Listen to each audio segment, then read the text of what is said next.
around him like a blanket. He snatched open the backseat door to get his jacket, searing his hand in the process. After the briefest hesitation, he grabbed his hat from the seat. Wide-brimmed in stiff brown canvas, it didn't go with his funeral suit.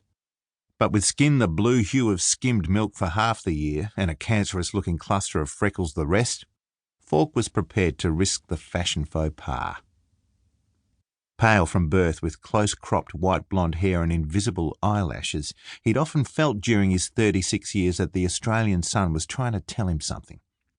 It was a message easier to ignore in the tall shadows of Melbourne than in Kiwara, where shade was a fleeting commodity. Falk glanced once at the road leading back out of town, then at his watch.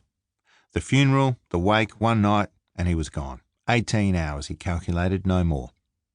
Keeping that firmly in mind, he loped towards the crowd, one hand on his hat as a sudden hot gust sent hems flying. Inside, the church was even smaller than he'd remembered. Shoulder to shoulder with strangers, Falk allowed himself to be ferried deeper into the congregation. He noticed a free spot along the wall and darted in, carving out a space next to a farmer whose cotton shirt strained taut across his belly. The man gave him a nod and went back to staring straight ahead. Falk could see creases at his elbows where the shirt sleeves had until recently been rolled up. Falk removed his hat and discreetly fanned himself. He couldn't help glancing around. Faces that at first had seemed unfamiliar came more sharply into focus, and he felt an illogical rush of surprise at some of the crow's feet, silver-streaked hair and gained kilos sprinkled throughout the crowd. An older man 2 rows back caught Falk's eye with a nod, and they exchanged a sad smile of recognition. What was his name? Falk tried to remember. He couldn't focus. The man had been a teacher.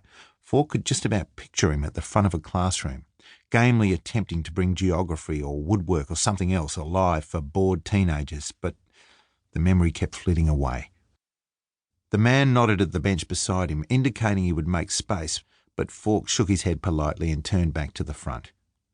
He avoided small talk at the best of times, and this, unquestionably, was a million horrific miles from the best of times. God, that middle coffin was small. Lying between the 2 full-size ones only made it look worse, if that were possible. Tiny kids with combed hair plastered to their skulls pointed it out. "Dad, look! That box is in football colours." Those old enough to know what was inside stared in appalled silence, fidgeting in their school uniforms as they edged a little closer to their mothers. Above the 3 coffins, a family of 4 stared down from a blown-up photograph. Their static smiles were overlarge and pixelated. Falk recognised the picture from the news. It had been used a lot.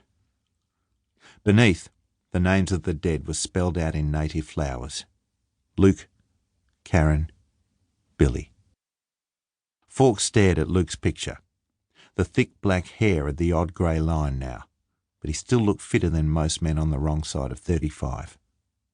His face seemed older than Falk remembered, but then it had been nearly 5 years. The confident grin was unchanged, as was the slightly knowing look in his eyes. Still the same were the words that sprang to mind. 3 coffins said differently. Bloody tragic. The farmer at Falk's side spoke out of nowhere.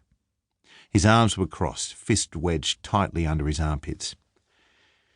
"It is," Falk said. "You knew him well?"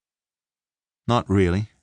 Only Luke, For a dizzy moment, Falk couldn't think of a word to describe the man in the largest coffin. He mentally grasped about, but could only find cliched tabloid descriptions. "The father," he landed on finally. "We were friends when we were younger. Yeah, I know who Luke Hadler is. I think everyone does now. Still live round this way, do you?" The farmer shifted his large body slightly and fixed Falk properly in his gaze for the first time. "No, not for a long time." "Right. Feels like I've seen you, though." The farmer frowned, trying to place him. "Hey, you're not one of them bloody TV journos, are you?" "No, police, in Melbourne." "That right? You lot should be investigating the bloody government for letting things get this bad." The man nodded to where Luke's body lay alongside those of his wife and 6-year-old.